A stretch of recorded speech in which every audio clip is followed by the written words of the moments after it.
6 বছর আগে দেশনেত্রী বেগম খালেদা জিয়া ভিশন 2030-র মাধ্যমে যে সংস্কারের কথা বলেছে,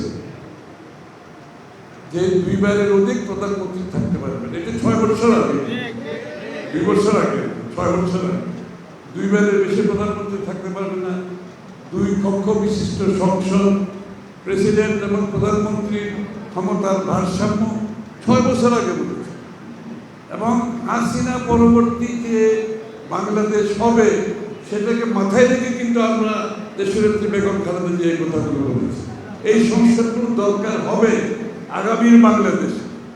তো তারা সেই কথাগুলো আজকে আমাদেরকে বলতেছে, আমাদের কথা ওরা আমাদেরকে আবার বলতেছে, আবার সংস্কারের সম্মান দিতেছে। এর থেকে দুঃখজনক আর কিছু। এটা হলো সংস্কারের ব্যাপার। আর একটা শুনতেছি আমি জানি যে মুজিববাদ জিয়াবাদ। আপনার জিয়াবাদ আপনারা কোনোদিন বলেছেন কেউ? আমি তো কোনোদিন জিয়াবাদ বলিনি। মানে এই আবিষ্কার কে করলো? যে বিএনপি যে জিনিসটা আবিষ্কার করতে পারে না, যারা বিএনপির বিরোধিতা করছে তারা জিয়াবাদ আবিষ্কার করে ফেলে। যারা আজকে সরকার গঠিত হয়েছে প্রফেসর ডক্টর ইউনূসের নেতৃত্বে, আমরা সমস্ত জাতি, সমস্ত রাজনৈতিক দল, বাংলাদেশের সকল মহলের সমর্থনে কিন্তু এই সরকার গঠিত হয়েছে। তাহলে তাদেরকে মাথায় রাখতে হবে, তাদের আচরণের কথাবার্তায়, যে আমরা সকলে মিলে সকলের সমর্থনে এই সরকার গঠিত করেছি এবং এই সরকারকে আমরা সমর্থন দিয়ে যাব।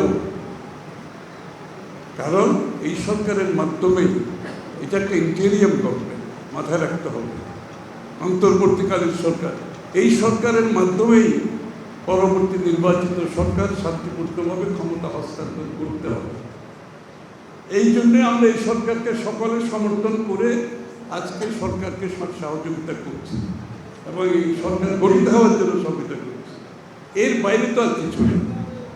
সুতরাং আমি অনুরোধ করব, যারা সরকার পরিচালনা করছেন তাদেরকে প্রত্যেকটি পদক্ষেপ দেওয়ার আগে, প্রত্যেকটি কথা বলার আগে এই কথাগুলো মাথায় রাখবে, তাহলে সমস্যা হবে না। আর যদি কোনো উদ্দেশ্য হাসিলের জন্য বাংলাদেশের জনগণের মালিকানার নির্বাচনের মাধ্যমে ক্ষমতা হস্তান্তর বিষয়ে যদি অন্য কোনো পরিকল্পনা থাকে গণতন্ত্রের বাইরে, সেটা বোধহয় ভালো হবে। দেশটাকে আমরা ঐক্যবদ্ধভাবে গঠিত করতে চাই। বাংলাদেশ যে গর্তের মধ্যে পড়েছে, এখান থেকে যদি বের হতে হয়, একটা জাতীয় ঐক্য আমাদেরকে গঠিত হবে। জাতীয় ঐক্য বলতে কি বোঝায়? বাংলাদেশের সব কিছুতে জাতীয় ঐক্য হবে না, কারণ প্রত্যেকটি দলের নিজস্ব দর্শন, ভাবনার চিন্তা আছে, এটা মাথায় রাখতে হবে। কিন্তু কিছু বিষয়ে তো জাতীয় ঐক্য হতে পারে, গণতন্ত্রের বিষয়ে, নিরপেক্ষ নির্বাচনের বিষয়ে, আমাদের এই 2বারের বেশি প্রধানমন্ত্রী থাকতে পারবে না, 2 কক্ষ বিশিষ্ট, আরো কিছু, এগুলো তো কোনো দ্বিমত না। সুতরাং এই বিষয়গুলো আমরা ধরে নিয়ে আমরা যত তাড়াতাড়ি সম্ভব আমরা ঐক্যবদ্ধভাবে জাতিকে এই গর্ত থেকে যদি উঠে আসতে হয়, আমরা যত তাড়াতাড়ি সম্ভব যে একটি নিরপেক্ষ নির্বাচনের মাধ্যমে একটি নির্বাচিত সরকারের হাতে হস্তান্তর করব, সেটা যত তাড়াতাড়ি সম্ভব তত ভালো। কারণ অনির্বাচিত সরকার দেশ পরিচালনা যত বেশি দিন করবে, তত বেশি গণবিচ্ছিন্ন সিদ্ধান্ত আসতে থাকবে, তত বেশি জনগণের ইচ্ছার প্রতিফলন হওয়ার যে রাষ্ট্র পরিচালনায় সেটা অনুপস্থিত থাকবে।